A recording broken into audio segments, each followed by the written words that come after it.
je me présente, donc Sonia Boros, donc je suis éducatrice spécialisée depuis 2001, équithérapeute depuis 2008 et coach depuis 2014. Alors je ne peux pas vous parler du coaching, mais on peut en parler après si vous voulez.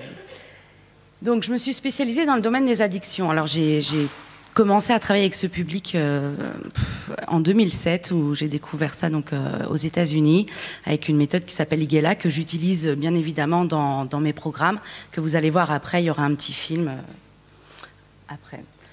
Et puis, donc, ASE, PJJ, SPIP, voilà, ça c'est ma spécialisation.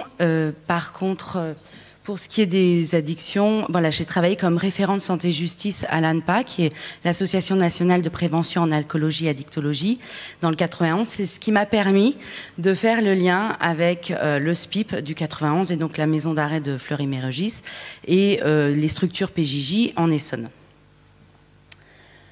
Alors, les objectifs de mes programmes, c'est donc bien sûr tout ce qui est prendre conscience de ses comportements, et trouver des clés pour éviter la récidive, éviter de réduire la consommation, mieux s'accepter, accepter les autres, la confiance en soi, l'estime de soi et l'image de soi, et gérer ses émotions. J'avais une petite question. Qui travaille déjà avec un public PJJ ou SPIP en équithérapie? 1, 2, 3, 4, 5 et 6...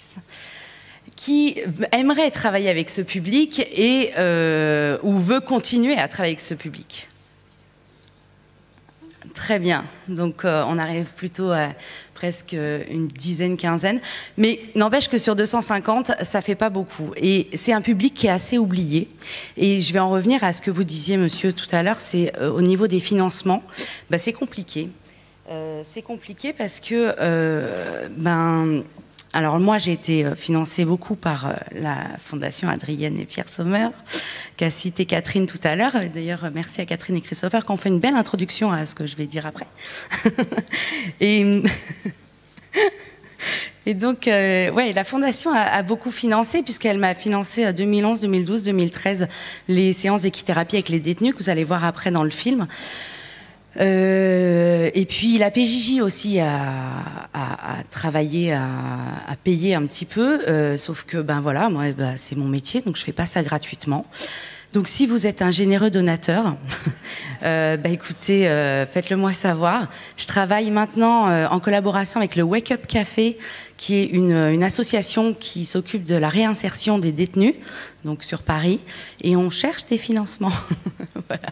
Donc venez me voir. Mais voilà, en fait, tout a été, en tout cas pour moi, tout a été gelé depuis les élections, parce qu'en fait, au niveau quand il y a eu les élections en 2017, tout le monde m'a dit oulala, attends, on arrête là, on ne sait pas ce qui va se passer pour nous après. Donc voilà, ça s'est arrêté.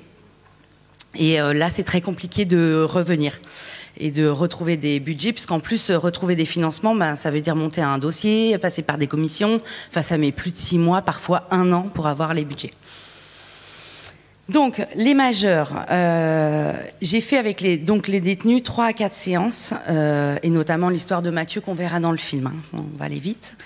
Avec 5 détenus, donc c'est un programme. C'est sûr qu'à la fin, c'est pas, ils sont pas sortis comme avec une longue thérapie, mais c'est surtout pour avoir les clés pour pouvoir après s'en sortir. Parce que des fois, ça peut être très bref, enfin très rapide pour utiliser les clés, mais des fois, ça met 6 mois, 1 an, et parfois plus, pour se dire « Ah oui, tiens, cette clé, finalement, elle me sert et je la mets en place maintenant ».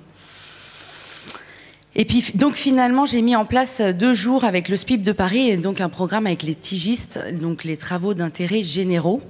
Donc 8 à 10 personnes, et là c'était très intéressant, et je vous parle notamment de l'histoire de R, qui lui était 18 ans à la rue et qui s'est retrouvé là avec en stage tige parce que il a dû se défendre à un moment donné, et forcément il s'est battu et il a eu des tiges à faire. Au début, il était dans son coin, pas trop, même avec les chevaux, il était tout seul alors que les autres étaient ensemble. Il avait du mal à s'adapter à ce qui se passait. Et puis à la fin de la première journée, on se dit « Oh là là, est-ce qu'il va bien revenir demain ?» Il est revenu. Et non seulement il est revenu, mais en plus il était vraiment beaucoup plus impliqué, il se sentait moins agressé. Et à la fin de la journée, il m'a dit merci, il m'a dit je crois que j'ai envie de retrouver un travail et surtout un logement, et donc sortir de la rue. Donc pour moi, ça c'est une grosse satisfaction de se dire que au bout de 2 jours, il avait envie de changer de vie.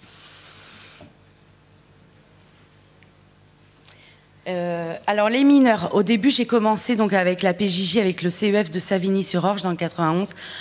Et au début, je faisais 10 séances de 2 heures. Mais alors, on s'est dit, oulala, la galère. On s'est rendu compte que, au bout de 3-4 séances, il y en avait un qui était en détention, enfin en garde à vue. Et puis, finalement, il y en a un qui est parti en détention. Il y en a un autre qui a fugué. D'autres, il y avait une fin de prise en charge. On se retrouvait à la fin, il en restait plus qu'un sur les 4.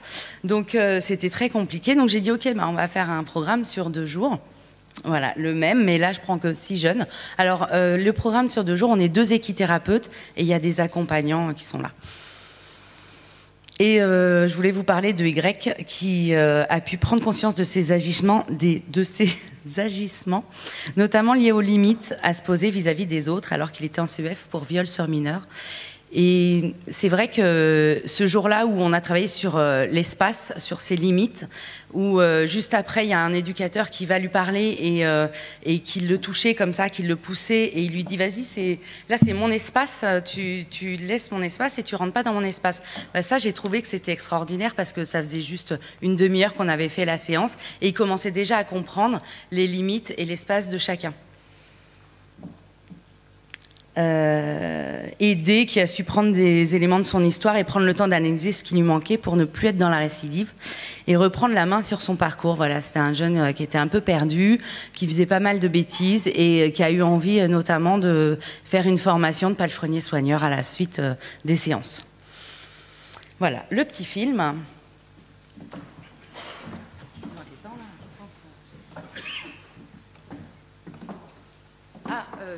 Sur le film, alors il y a un monsieur qui n'est pas flouté, c'est pas un détenu, c'est Philippe Marchetti qui est là, qui travaillait avec moi, donc c'est pas une erreur. Et qu'est-ce que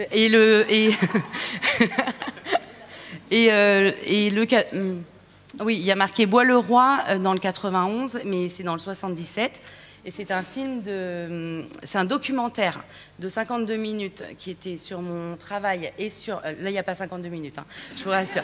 Sur mon travail et celui de Patricia Arnoux qui travaille avec les animaux de compagnie à Strasbourg, voilà.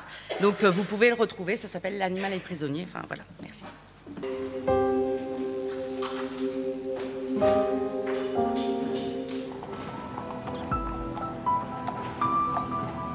Loin des barreaux de la prison, d'autres animaux peuvent jouer le rôle de médiateur. Sonia Boros est aussi intervenante en médiation animale, mais ses collègues à elle sont des chevaux. Elle travaille avec des détenus de Fleury-Mérogis. Pour l'occasion, ils bénéficient d'une autorisation de sortie exceptionnelle pour participer à 4 séances d'équithérapie. Merci à vous 5 d'être parmi nous. On va aller au manège, rencontrer les chevaux qui nous attendent. Allez, c'est parti.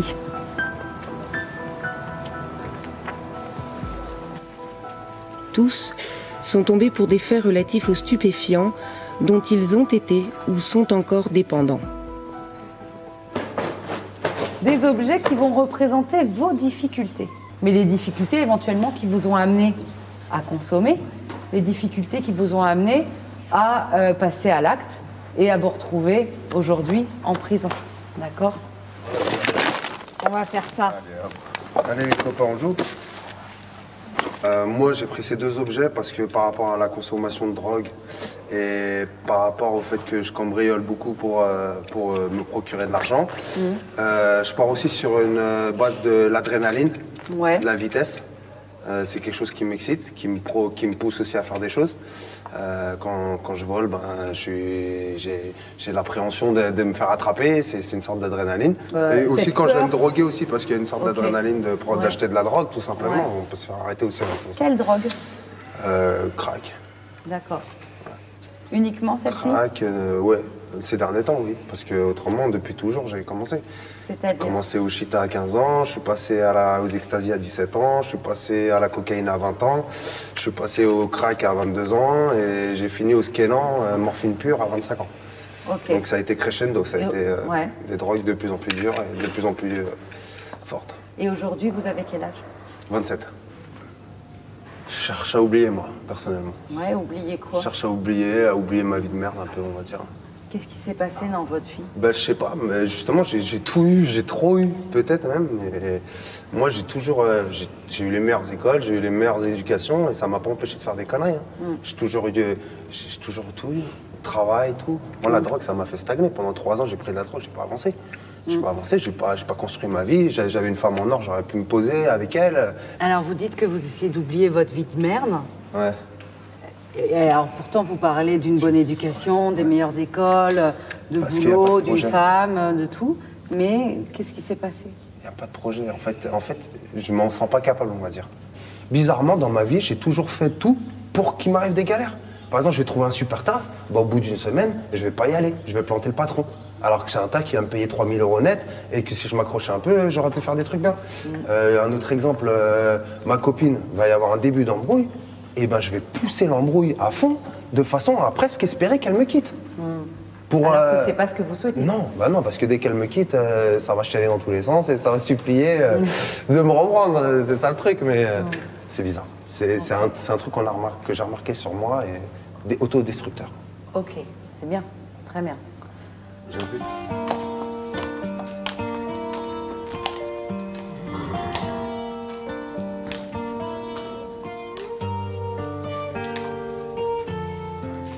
Ben, on va faire un petit point par rapport à la dernière fois. Est-ce qu'il y a des choses sur lesquelles vous voulez revenir, dire, qui vous ont fait bouger, réfléchir?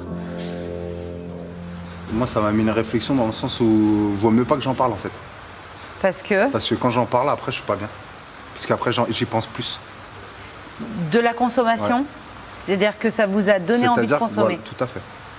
Ouais. Alors que ça faisait 2 mois que j'y pensais presque plus. Ouais. Mais le fait de venir ici d'en parler avec vous, bah, Ouais. le soir, j'étais pas bien. J'y pensais.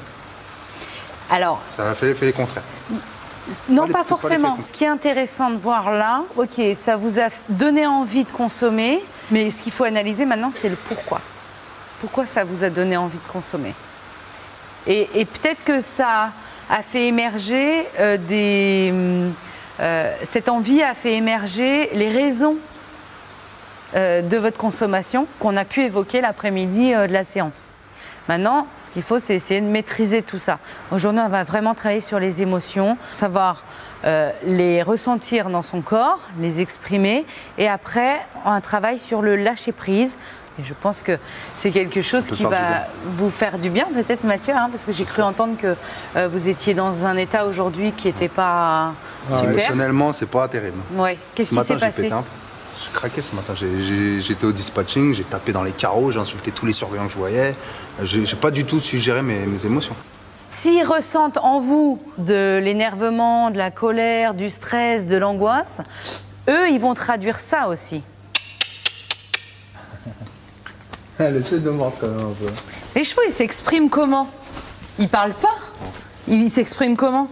En gestuelle. Bah oui, par le corps. Si elle bouge pas, il n'y a pas de communication. Elle communique là avec vous. Regardez, elle est tranquille, ça y est, elle s'est apaisée là. Peut-être vous vous êtes détendu aussi. Donc vous allez prendre un foulard chacun, vous bandez les yeux et je vais mettre de la musique. C'est bon?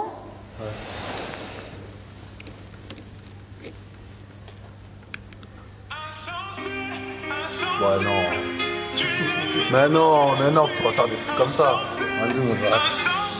Qu'est-ce qui se passe? Non, faut pas mettre de musique comme ça. Faut mettre des musiques comme ça. Tournez-vous alors, tournez-vous. De quoi tournez-vous? Pardon. Pardonne-moi pour tes insomnies à répétition. Pardonne-moi pour les files d'attente, tes clashs à l'inspection. Pardonne-moi pour les gardes à vue, les perquisitions. Pardonne-moi d'être parti si tôt, t'es devenu musicien. Toutes les fois où j'ai oublié de répondre à tes messages, toutes les fois où je devais venir te voir entre 2-3 dates, toutes les fois où j'ai dû te mentir pour éviter que tu me frappes, toutes ces fois, je n'ai jamais douté de ta bonne foi. Ta mère est une fleur rare que t'apportes par ton amour. L'emprisonner c'est la tuer, donc n'abrège pas son compte à rebours. J'ai dit que tu l'aimes, que tu regrettes ta manière d'être conflictuelle. Elle a du mal à s'évader car tes grands frères ont pris du fer. Est-ce mes rides qui m'empêche de lui sourire? Je veux pas rester en vie jusqu'à la voir mourir. Tes larmes piquaient mes plaies, j'aimerais te contenter. À jamais, je maudis ce jour où on t'enterre. Et même quand tout le monde est contre toi, elle reste ta meilleure amie. T'aimerais lui dire ce qu'elle représente pour toi avant qu'elle ne perde la vie. Et pourquoi vous n'avez pas laissé venir l'émotion? Parce que je suis pas comme ça. J'ai les émotions à fleur de peau et voilà, j'avais pas envie de m'effondrer là comme ça devant tout le monde. C'est pas possible. C'est compliqué. Ouais, il y a trop de pudeur. C'est normal. Mais cette chanson, elle me touche, c'est sûr. Alors, je vous propose un exercice. C'est d'utiliser tout ce que vous pouvez trouver dans le manège pour, ensemble, construire un chemin. Un chemin vers la liberté, un chemin vers la sobriété, un chemin vers moins de difficultés.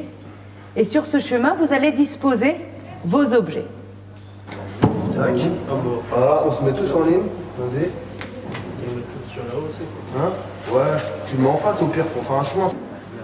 Tiens, regarde, viens, on fait un pont là. Tac. Là, c'est le début de l'addiction.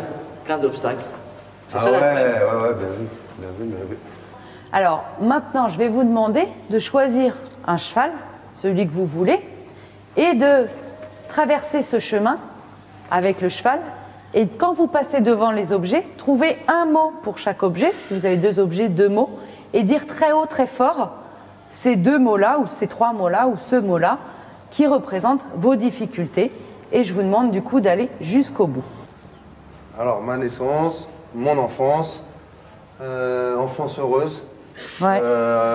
premier d'une fratrie de 3, l'aîné, le chouchouté, le meilleur, soi-disant, enfin le plus aimé pour moi, trop couvé,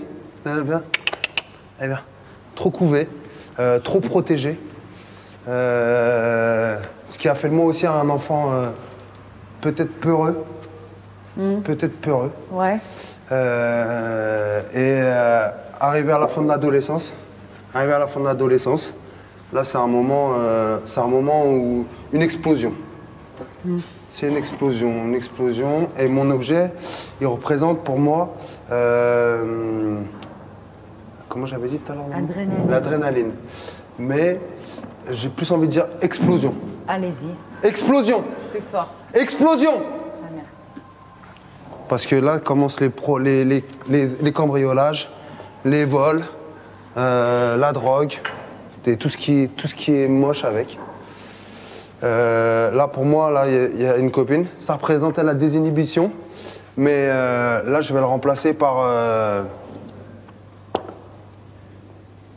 je sais pas comment dire, un amour fort perdu.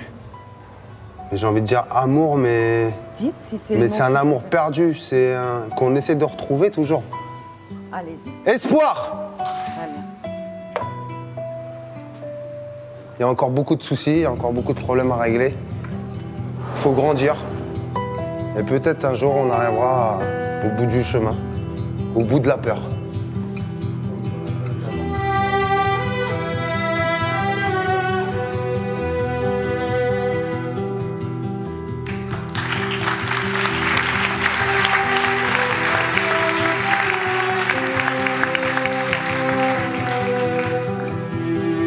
Voilà, j'ai terminé. Merci. Donc s'il y a des questions, si on a le temps. On peut prendre 2 minutes pour les questions et puis après, de toute façon, ceux qui ont des questions, vous pourrez venir voir Sonia à la fin. Il y a une question là. Bonjour. Bonjour. Je voulais vous demander, par rapport à tout ce public quand même difficile, et on parle aussi de rééquilibrer les chevaux et tout ça, et comment vous gérez ça? Comment vous vous rééquilibrer face à tout ça Comment vous ressentez Moi, j'ai la chance de travailler avec un centre équestre, donc qui a des cours d'équitation lambda pour tous les jours, donc voire même de la formation BPGEPS sur le site. Donc les chevaux sont montés tout le temps par différentes personnes avec différents niveaux. Excusez-moi, en fait, je parlais de vous personnellement. Ah, pardon? Oui. J'ai compris le rééquilibrage des chevaux. C'est qu'on en a parlé et du coup, on ne parle pas du soignant. À moi, comment je m'en sors? J'adore, merci. Je m'en sors bien. Je sais pas, j'adore danser. Je danse la salsa. Donc ça, c'est une manière d'exprimer, de lâcher prise. Vous me faites rire et pleurer en même temps. Je sais pas, je fais des longues balades avec mon chien. Non, ça va, je vais bien.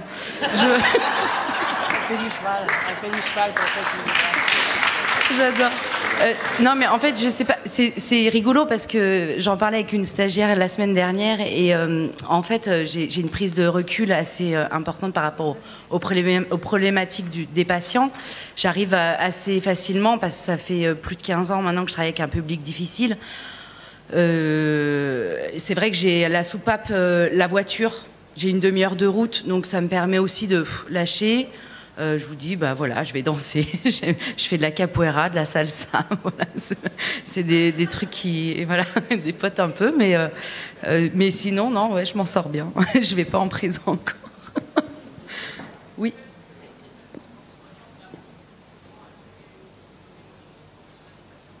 Oui, on apprend à gérer nos émotions avec des patients en tant que thérapeute, mais tout à fait. En fait, je pense que c'est le positionnement du thérapeute qui fait qu'il arrive, en effet. Merci de le rappeler. On va juste prendre une question et puis après on va passer aux autres. Je suis désolée, je vois des questions, des mains qui se lèvent, mais le temps nous compte. Juste la référence du film de 52 minutes. L'animal et le prisonnier de Florence Gaillard. D'accord. Moi, j'en ai mis un extrait. Alors moi, il y a 30, je sais plus, 25 minutes peut-être, voilà, de mon travail, mais 52 minutes avec Patricia. Et c'est, même si vous pouvez le voir en entier, ce qu'elle fait aussi, Patricia, c'est génial, donc à Strasbourg.